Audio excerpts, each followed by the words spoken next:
Os nossos oceanos são ambientes incríveis e pouco explorados, que apresentam seres de todas as formas, cores e tamanhos imagináveis.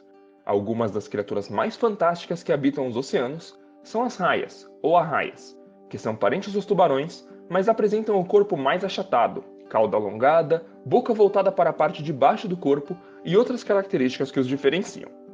Entretanto, da mesma maneira que os tubarões, as raias sofrem muito com a pesca, principalmente nos mares da Ásia, tanto como alimento exótico quanto para fins medicinais alternativos.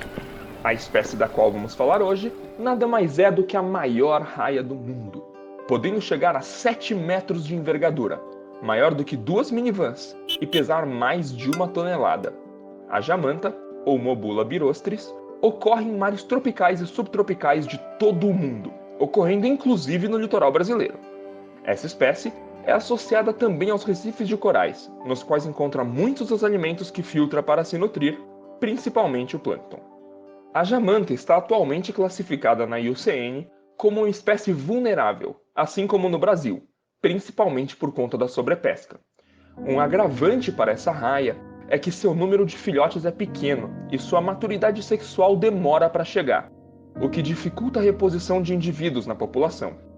Por isso, é um peixe que teve seu declínio acentuado nos últimos anos e que, se não for protegido, pode entrar em grau de ameaça ainda maior e eventualmente ser extinta na natureza. No Brasil, a maior concentração de jamantas ocorre dentro de unidades de conservação, o que em um primeiro momento pode passar um falso senso de segurança.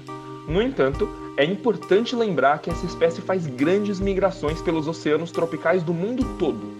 Então, eventualmente, nossas raias acabam vulneráveis a ameaças em águas internacionais. Um projeto que temos aqui no país é o Mantas do Brasil, que trabalha para a conservação dessas incríveis raias.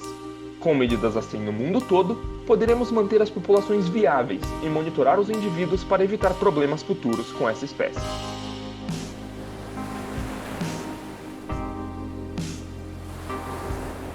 Acompanhe também o nosso podcast Ibiravoz, disponível em diversas plataformas.